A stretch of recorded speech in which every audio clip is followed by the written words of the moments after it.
अस्सलामुअलैकुम ख्वातीन और हजरात, कैसे हैं यार? ठीक ठाक है, फिटफाट है। We are finally back with vlog. और आज की इस वीडियो के अंदर हम बात करने जा रहे हैं जनाब expected first merit list of कॉमसर्ट यूनिवर्सिटी लाहौर कैंपस।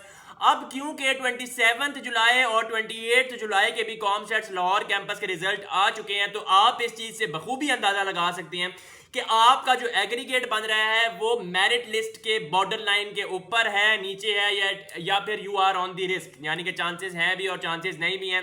वीडियो को शुरू करने से पहले अभी तक आप लोगों ने वीडियो को लाइक नहीं किया ना, लाइक वाले बटन को नहीं प्रेस किया, बहुत गलत बात है। लाइक कर दो, उन दोस्तों के साथ इस वीडियो को लाजमी तौर पर शेयर करो जिन्होंने कॉमसर्ट यूनिवर्सिटी लाहौर में एडमिशन लेने और वहां पे एडमिशन लेने की ख्वाहिश रखते हैं, क्योंकि ये वीडियो आप लोगों के लिए बहुत ज्यादा इंपॉर्टेंट होने जा रही है। और सब्सक्राइब अभी तक नहीं कर रहे हो, सब्सक्राइब भी लाजमी तौर पर कर लेना। सबसे पहले हम बात करते हैं कि कॉमसर्ट यूनिवर्सिटी लाहौर कैंपस की कितनी मेरिट लिस्ट कंफर्मेशन के साथ मैं आप लोगों को चीज बता रहा हूं कि इशू की जाएंगी।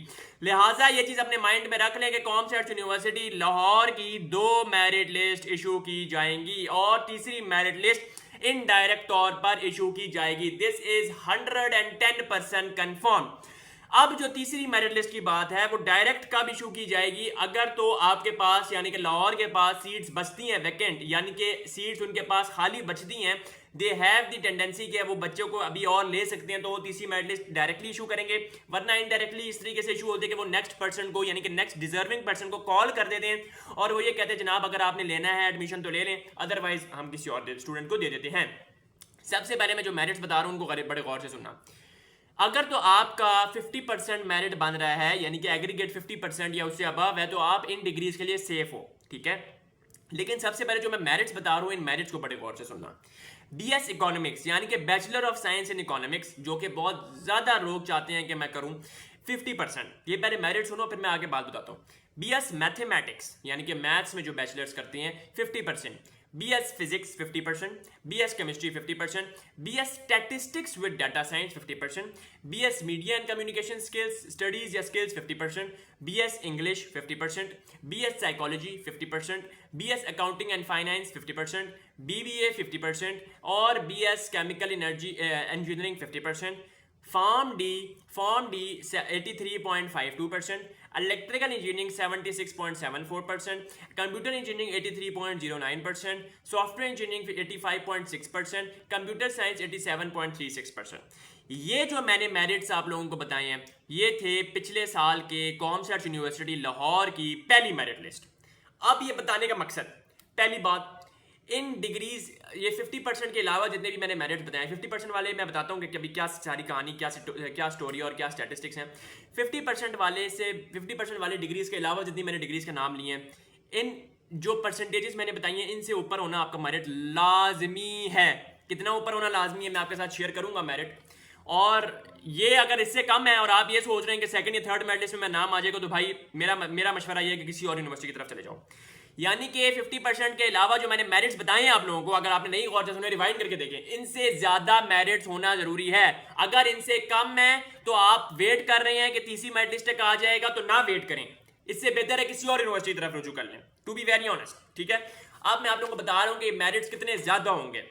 केमिकल इंजीनियरिंग का 50% ही रहेगा, बिजनेस एडमिनिस्ट्रेशन का 50% ही रहेगा, मैथमेटिक्स का 50% ही रहेगा, accounting and finance 50%, BS psychology 50%, BS English 50%, BS media and communication studies 50%, BS chemistry 50%, BS mathematics 50%, BS physics 50%, BS economics 50%।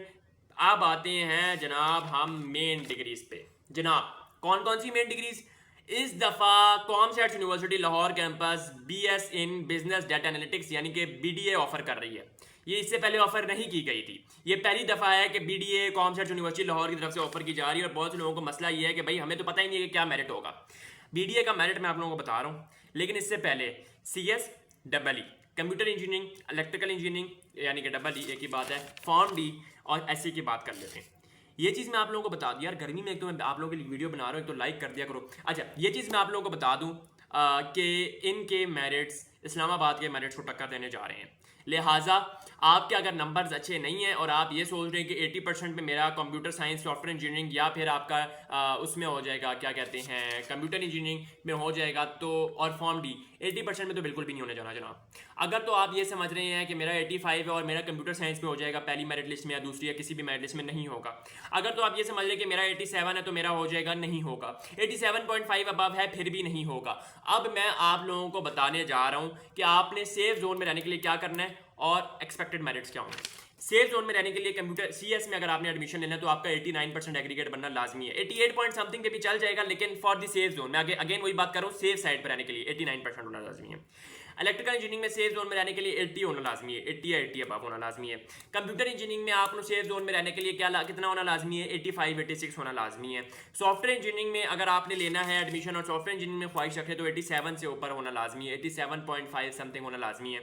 अगर आप फॉर्म डी के बारे में बात कर रहे हैं तो फॉर्म डी का 86 85 से ऊपर होना लाजमी है। खैर मैं अभी आपको एक्सपेक्टेड मेरिट्स भी बता देता हूँ। BSSE 87.1 अबव, BSSE की बात की अभी मैंने। BS form D 85.2 above. BS अभी इस्लामाबाद कैंपस के बारे में बात करता हूँ कि तीसरी मेरिट लिस्ट के बारे में क्या खेल चल रहा है और ये क्या र्यूमर्स फैल रहे हैं। BS electrical engineering 80 above, BS computer engineering 85.5 above, BS EE 80 above और BS CS 88 अबव। अब मैं आप लोगों को बड़ी इंपॉर्टेंट चीज़ बताने जा रहा हूँ।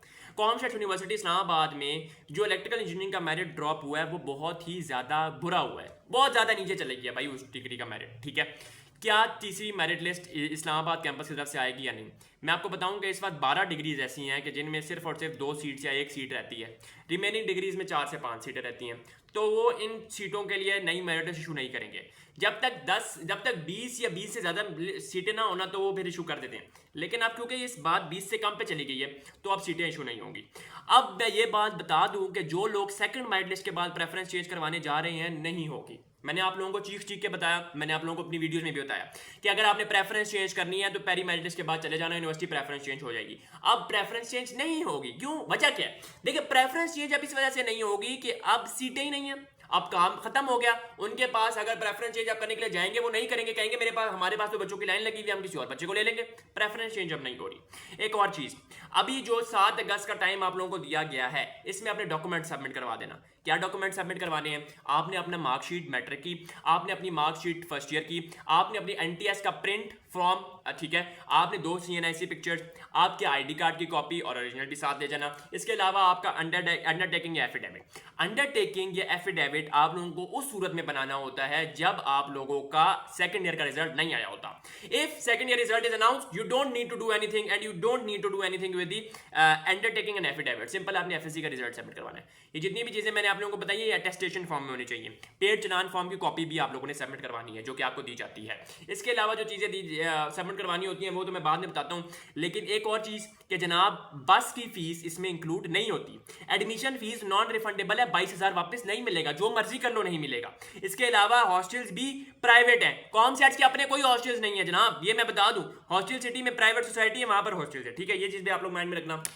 एक और चीज, BDA का मेरिट कितना होगा? इन दी लाइन ऑफ 76 77 अबव, इतना मैं बता रहा हूँ। AI ऑफर नहीं की जाती, DS ऑफर नहीं की जाती। लेबर कोटा के बारे में बात कर लेता हूँ। लेबर कोटा का मेरिट आम कोटे से कम होता है, यानी कि आम कोटे का मतलब कि स्टैंडर्ड मेरिट लिस्ट से कम होता है। कितना कम होता है? 4 से 5%, लेकिन ये डिपेंड करता है, वेरी करता है सीट्स पे, रिजर्व सीट्स पे खास तौर पर। तो ये चीज़ भी मैं आप लोगों को बताऊंगा।